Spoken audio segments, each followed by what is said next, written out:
You want to know exactly which quarterbacks and tight ends you should start or sit in week 3? We're going to go game by game and go through all the players that might matter for fantasy football. Now, there are some players at those positions that you can just start, no questions asked.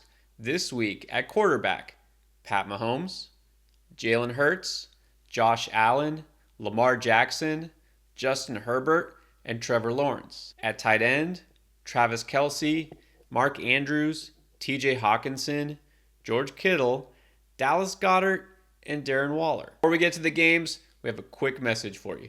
Introducing our new app, Draft Lane. Connect with us anytime for your start sit, waiver questions, and more. We can instantly access your roster and tell you the exact right moves to make.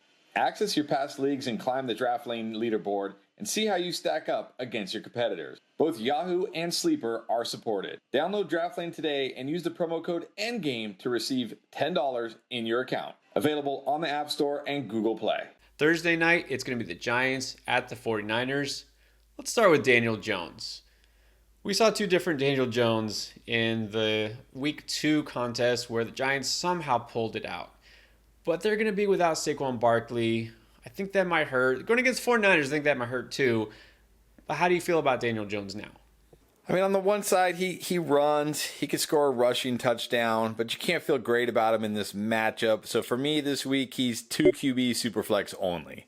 You know, I'm never really in on Daniel Jones. Look, not to take anything away from that comeback victory, props to them, but there's no way I want to start him against the Niners on the road without Barkley, so barely startable in a Superflex league for me. What about Brock Purdy? He missed some throws, some points left on the board, but that Niners offense is still pretty good. What do you think? Yeah, not my favorite guy in a 1 QB league. I think there are much better streaming options this week in your 1 QB league, but in a 2 QB Superflex league, he's solid.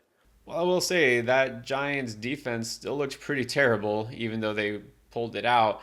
But Purdy doesn't have that rushing upside of even a guy like Jones, and, you know, he's not the top quarterback ever for me. He's Superflex only. Falcons at the Lions. Is it fair to ask if Desmond Ridder even has fantasy value at this point? I mean, he did pretty good. Like, what, he ran in a touchdown, threw for a touchdown. That's not bad, but I don't think he's going to do that every week. And on the road against Detroit, I'm not starting Desmond Ridder. No, I mean, look, he did come back from a rough start, did some things, but the volume's not there. The accuracy still needs some work. I'm going to say he's a hard sit. And then there's Kyle Pitts, obviously been disappointing for 2 weeks. Is this a get-right game? I mean, maybe, but this isn't like a spot where you think, oh, yeah, this is a get-right spot. So I hate to say it, but I think this week you got to bench Kyle Pitts unless there's just nothing on your waiver wire. Wow. All right, look, maybe I'm overly optimistic here. I know I'm not crazy about Ridder, but I think this could be a spot for him to kind of break out, have a big game. You know, I might talk about that more in another video this week, but for me, if I have Pitts, at least for this week, I'm rolling with him. And then Jared Goff has looked really good the first 2 weeks. Now he's at home again, and he gets Atlanta. I mean, is he up to must-start territory? I don't know about must-start, but he's definitely one of my favorite streaming options this week. I would start him for sure over Daniel Jones and Brock Purdy. So Jared Goff, a good start this week. Yeah, if he's out there on waivers, I think you grab him. A really strong start. I think he's a top 10 quarterback for sure this week. And Sam Laporta looked good the first 2 weeks. Maybe he finally finds the end zone. Where does he rank for you? Not a top tight end for me, but if you've got him, I feel like the floor is there, so you're probably just going to have to roll with him. Yeah, look, I mean, they're still fairly thin at receiver. He's getting targeted. That's what you want to see. I feel a little bit better about him than I did last week, so I think he's a strong streaming candidate. Chargers at the Vikings could very well be a shootout. Does Gerald Everett at tight end interest you because of that? I mean, maybe. He got a little involved last week. He can always score a touchdown. I guess if you're in a really deep league and desperate, you can start him, but I feel like there are better options than Gerald Everett. Yeah, I mean, there's just too many other targets there. This is not an offense that needs to go through the tight end, so he could do something, but I'm not going to count on it, so only start if you're really desperate. Now we have to talk about Kirk Cousins. Had a monster week against Philadelphia. Now going back home, facing this Chargers defense, this seems like it could be another smash spot. Yeah, I probably like Kirk Cousins even more than I like Jared Goff this week. I think he's borderline a must start. The Chargers are one of 3 defenses that have given up over 300 passing yards each of the first 2 weeks. Now on the road against Minnesota, I bet it becomes 3 straight weeks. And I also love his line on underdog, 279.5 passing yards. I am smashing the higher on that. Kirk Cousins has had at least 340 yards each of the first 2 games. Now he gets the Chargers at home. He's going to obliterate this line.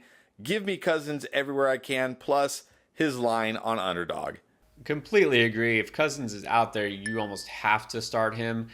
I mean, they are just throwing the ball until they can't stop because they just don't have a running game. And I don't see that changing with this Chargers defense being what it is. Kirk Cousins should smash again. Saints going to Green Bay to take on the Packers. Start with Derek Carr. How do you feel he does in Lambeau? Not good. On the road, Green Bay, a good secondary, good pass defense. Barely 2 QB superflex for me. I mean, they're passing the ball quite a bit. Carr has looked pretty good, but it's not a great matchup defensively. I think he'll be fine, but like you said, in single quarterback league, you should be able to do better. Juwan Johnson, tight end there, hasn't quite broken out the way I thought he might. Michael Thomas is still healthy, so is he on the radar? Not for me. I am not starting Juwan Johnson. Yeah, he's going to need to show more for me, and this isn't a great spot for a tight end, so going to have to sit him. Jordan Love has looked great statistically, one of the best quarterbacks in the league so far based on EPA per play. For fantasy purposes against the Saints, what does that mean? Yeah, you can't love this. The Saints, a really good defense. I know Jordan Love's been good so far, but I don't want to start him in 1 QB league. 2 QB superflex only this week. Right. I think the competition will be tougher this week based on the defense he's going to face. So he's okay. But again, in a 1 quarterback league, there are other options we've already mentioned that are better. And then Luke Musgrave, another rookie tight end, looks pretty good so far. How high is he on the streaming radar? Not very high this week. Kind of disappointed last week in a good spot with everybody out. Now against the Saints, don't love Musgrave this week. I'd prefer not to start him this week. Yeah, I definitely want to sit him against this defense. And like you said, those receivers, even the rookies, are stepping up. So Musgrave is losing a little bit of appeal for me. Texans at the Jags. CJ Stroud, not just looking pretty good for a rookie quarterback, but just throwing the ball at Matthew Stafford type of levels. 91 attempts so far in the first 2 games. Does that continue against Jacksonville? Why not? I will say one thing. The Jacksonville offense has been kind of disappointing so far this year, but this is certainly a bounce back spot for Jacksonville. Don't see why the Texans aren't going to have to throw the ball a ton again this week. So I think CJ Stroud is a decent streaming option in 1 QB leagues. I would still prefer Goff or Cousins, and a strong start in 2 QB leagues. I mean, I won't quite put him at the level of Cousins if you consider him a streamer, or Goff, but he's right there. He might be one of the best streaming candidates. Like I said, he's already throwing the ball a ton. Against Jacksonville, I imagine with as bad as the Houston defense is and as much confidence as DeMeco Ryans has in Stroud's arm, he's going to put up numbers again. So I really like Stroud this week. I can't say the same for Evan Engram on the other side at tight end for Jacksonville. Too many receivers there, or what? Yeah, it almost feels like a Kittle situation where it's going to be like rotating whose week it is this week. But I still think Evan Engram is a guy. If you got him, you're starting him. I say he's startable because it's the Houston Texans, right? I mean, it's definitely a spot where he could do something. But if he has a down game here, man, I'll definitely be dropping him out of the tight end 1 conversation for fantasy. But for this week, I think he's still startable. Broncos at the Dolphins. Is the old Russ back? He was actually chucking it down the field, making big plays, putting up numbers. What do you think against this Dolphins secondary? Well, I'll say one benefit, I guess, for Russell Wilson is this defense might not be as good as we thought. I mean, they didn't look very good against the Commanders. He is chucking it. He's got all his weapons.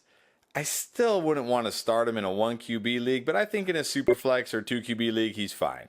I mean, the Denver offense was clearly better in week 2, but the Miami defense was also better.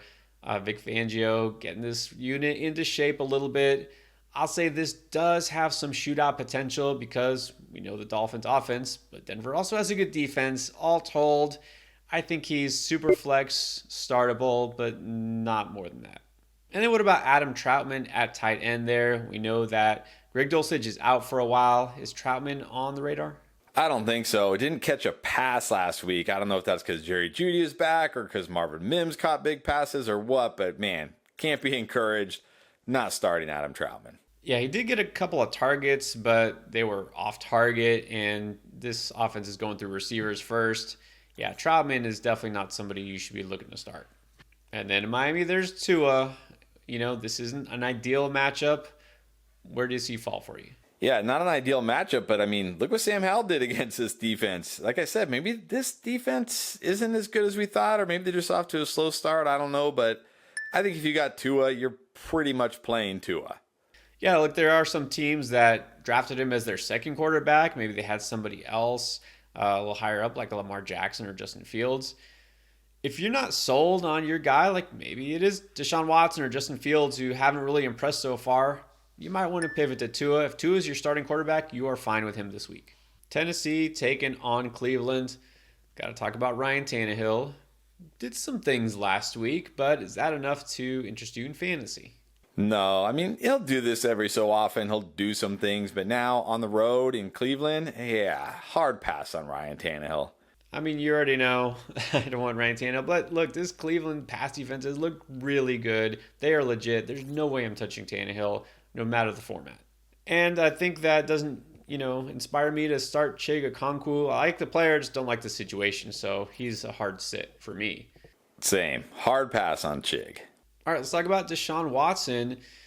Look, it hasn't quite broken out or anything like that, but this Tennessee pass defense, we know they're capable of giving up a lot of yards. Yeah, if there is ever a week where he's going to break out and have a big game, this is it. At home against Tennessee, if I got Deshaun Watson, I'm starting him. Yeah, definitely a strong starter. This is somebody that you want in your lineup for sure. What about David Njoku at tight end? Yeah, I mean, hasn't been a great start to the season for David Njoku so far, but this is definitely a get-right spot. I guess I'm going to trust him one more week. Yeah, I'm starting to wonder if we were too high on him, but I think you could still roll with him if you don't have any better options. Bills at the Commanders. Buffalo still rolling with that duo. Let's start with the veteran, Dawson Knox. Did catch a touchdown. Is that enough? I mean, he can always catch a touchdown. He's got Josh Allen. That's pretty much what he is, right? He's a touchdown-dependent streaming option. I mean, if he doesn't catch a touchdown, what are you really getting? I mean, I don't think Dawson Knox really needs to be rostered in fantasy leagues, to be honest. And then Dalton Kincaid, I mean, does the breakout start now? I mean, it feels close. He's getting more involved. He got an end zone target last week, but, this isn't like the best matchup for Dalton Kincaid. So, if you're desperate, he's startable, but that's about it. Yeah, still desperation only. Not quite involved enough. Not quite a good enough matchup. So I would sit if possible. And then let's talk about Sam Howell. Maybe he has finally arrived after a lackluster week one. Almost 300 yards, a pair of touchdowns against a pretty good Denver defense. Are we just rolling him out there against Buffalo? I mean, I'm not ready to just say we're just rolling out Sam Howell every week. Again, I think there are better options in your 1 QB leagues. Maybe if you're in a really deep 16-teamer, he's okay, but I definitely think he's worth a start in a 2 QB Superflex type league. Yeah, one thing we really haven't seen him do yet is run the ball a lot. Maybe they just don't want him to do that. Even though he's got the athleticism, it's not a great spot. But again, if you have to use a second quarterback, you could definitely use him. And then Logan Thomas, not sure his situation. You saw that nasty, dirty hit that left him on the floor in week 2. If he comes back and plays, do you play him? I think he's a deep league streamer. He's getting involved. He got an end zone target. He'll get end zone targets. Not a guy you have to start, but in deeper leagues, I mean, he's streamable, I guess. Yeah, I mean, he's done some things, but even if he does play, I'd say let's sit this week out and go somewhere else. Colts at the Ravens, also concussion protocol for Anthony Richardson, which is a shame because he was on fire. Who knows what he would have done by the end of that game after running in 2 touchdowns. So if AR is cleared, would you play him against Baltimore? It's not a great matchup, but does it matter? I mean, this guy with the way he can run, if he plays, I think you have to play him. I guess so. Look, he's doing what we had assumed Justin Fields would do, and I was skeptical about him. I guess it really doesn't matter. He can throw the ball if he's going to run that efficiently. So, yeah, if he does play, you should go ahead and play him. If he doesn't, we're going to see more Gardner Minshew. What do you think about Gardner Minshew in fantasy? I think there's times where Gardner Minshew is worth a start, but this is not one of those times. On the road in Baltimore, I am not starting Gardner Minshew. This is definitely not the time. I mean, can't imagine they'd throw the ball too much, and even so, I don't have enough confidence in Minshew. I don't want any part of it. Patriots at the Jets could be the lowest scoring game of the week because, look, there's two good defenses, but there are also two disappointing offenses. Let's start with the one led by Mac Jones. I mean, it seems like fourth quarter is the only time he's really moving the chains, but can he do something against this Jets defense?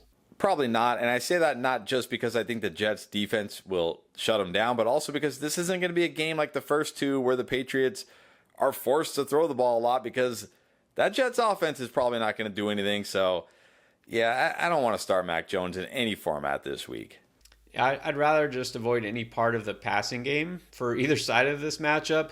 Mac Jones, he's going to need, like you said, that volume. He's going to need to throw the ball a lot because they're down. Don't see that happening. No Mac Jones for me this week. What does that mean for Hunter Henry, who actually has looked good the first 2 weeks? He's definitely part of this passing attack, but against the Jets? Yeah, I mean, I don't like Henry as much as I liked him last week, but he can always score.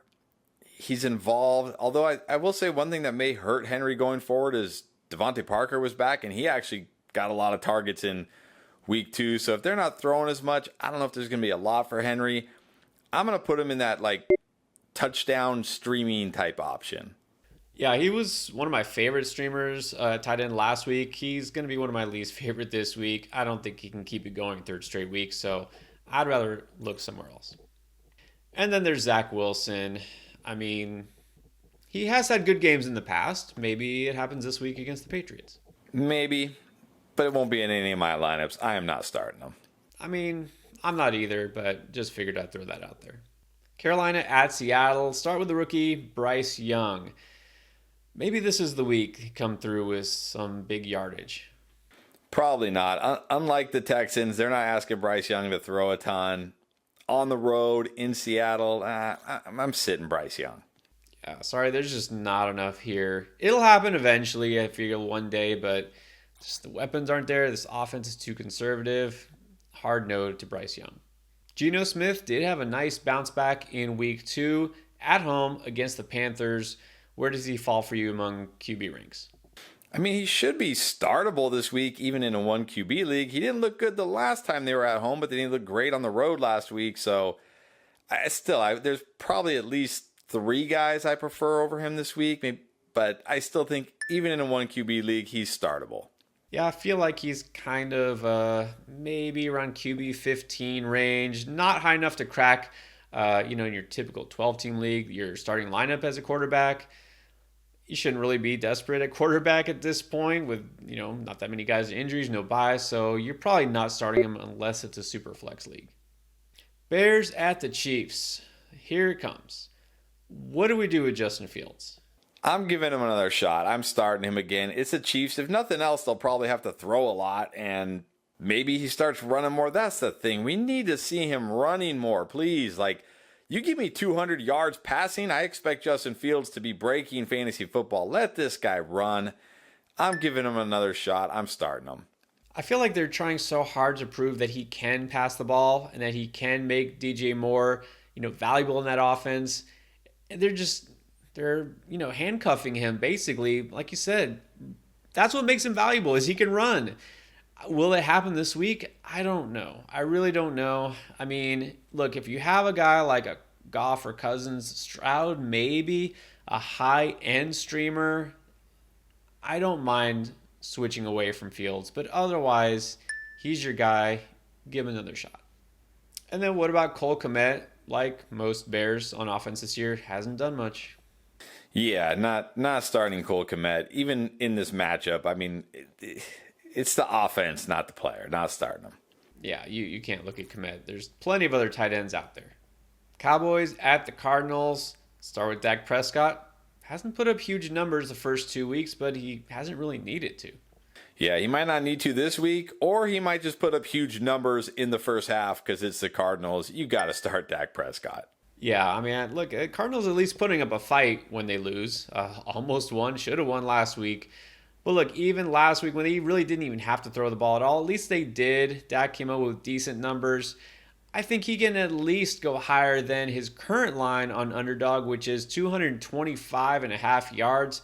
I mean, come on. Against Arizona, he can do that. He's a good start. Maybe this isn't his big game because the Cardinals don't put up that many points, but I think Dak is still solid. If you're feeling Dak higher than 225 yards, or like Chris said, Kirk Cousins higher than 279.5 yards, you can put those picks together on Underdog, triple your entry, put it together right now. Just don't forget, if you are new signing up to Underdog, make sure you use promo code ENDGAME so you get that 100% deposit match up to $100.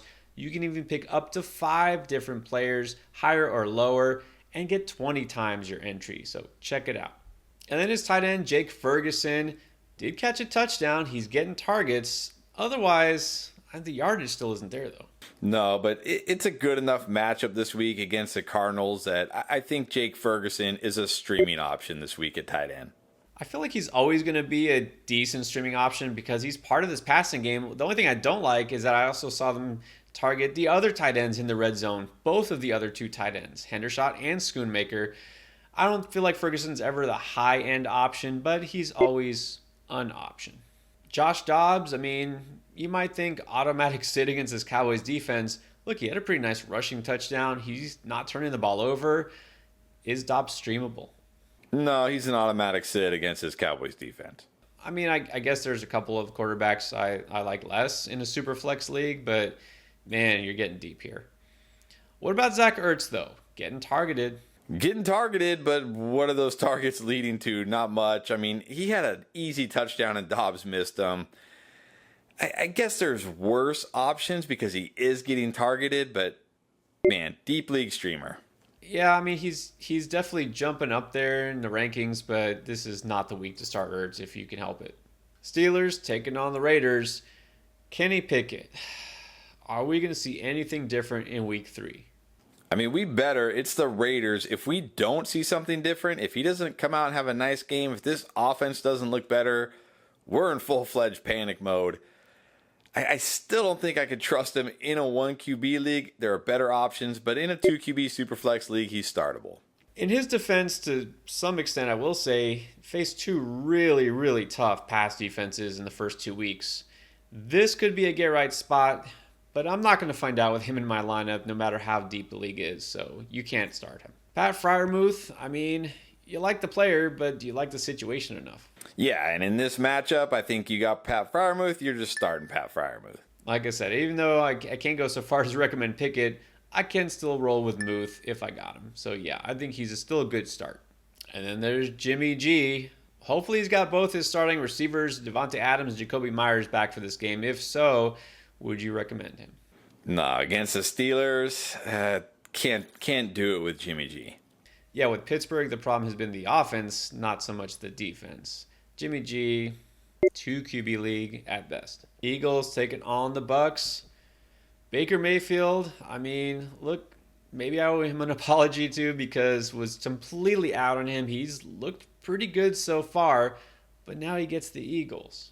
Which might not be bad, actually. They're one of 3 teams that have given up over 300 passing yards each of the first 2 games. And you can say, well, last week it was the Vikings. Well, what about week 1 with Mac Jones? They give up over 300 passing yards. Secondary kind of beat up. Baker Mayfield's been slinging it. They've been letting him sling it. They're at home. Dare I say, not my favorite streaming option in a 1 QB league, but I think you can stream him if you need to. I won't go that far yet. I don't want to start him in a 1 QB league. Maybe you have to. Who knows? Maybe you don't have any other option that's better at the moment. He is an option. I will say you could stream him, and you know what? Maybe you won't be disappointed. Now, I will say I really like the tight end, Cade Otton, as a streaming option this week, and I mentioned him on the waiver wire video. Philadelphia defense, you mentioned how bad they've been so far against the pass. They've been really bad against the tight end, so Auden becomes an interesting name if you need somebody. Yeah, I don't think a lot of fantasy players realize the Eagles have been horrible to tight ends the first 2 weeks. Cade Otton's getting targets. He's involved. I just talked about that they're slinging it, they're throwing it. I think Cade Otton is one of the better streaming tight end options this week. And then Rams at Bengals. Nobody's slinging it like Matt Stafford. Doesn't care who's out there at receiver. I mean, is he now firmly a QB1 in fantasy? I can't put him there yet. It's not like he's throwing for a ton of touchdowns necessarily. I mean, he's throwing the ball a lot and he's putting up yards, but yeah, on the road against Cincy, do I expect them to score a lot of points? Not necessarily. I think in the 2 QB Superflex League, he's good, but not ready to put him in the QB1 discussion. Yeah, still risky because, like you said, not like a ton of touchdowns, but also he doesn't give you any rushing upside. Like, if I thought this might be a good old battle between Stafford and Burrow, then maybe, but we don't really know about Joe Burrow, who we'll get to in a second, because he hasn't looked good. He's banged up, so I think Stafford is streamable if some of the other guys we talked about aren't available. Tyler Higbee, well, so much for him breaking out after we got guys like Tutu and Puka, taking all the targets. So is Higbee even startable? No, he's been Puka'd. He is not startable. Couldn't agree. I mean, Stafford's not even looking his way, so I'm not going to look his way. Now, Joe Burrow, not a must start because he's complaining about his calf and he's not looking that good. What do you do with Burrow? I mean, I think if he plays, I'm still starting him. He's at home against this Rams defense. Look, Brock Purdy should have had a huge game last week. He missed a couple easy touchdown throws. Not betting on Joe Burrow missing those throws. This defense doesn't scare me. At home, if Joe Burrow plays, I'm still rolling with him. I'll kind of say the same thing I said with Justin Fields. If one of those high-end streamers, a guy like a Goff or a Stroud is available, I might be tempted. But like you said, this Rams defense hasn't been good. The offense has looked good. The defense still isn't. So Burrow is definitely startable still if he's good to go. And then Irv Smith really hasn't made much noise as a Bengal so far. Do we even consider him? I don't. No, not considering Irv Smith. No, I don't think you can until he actually does something.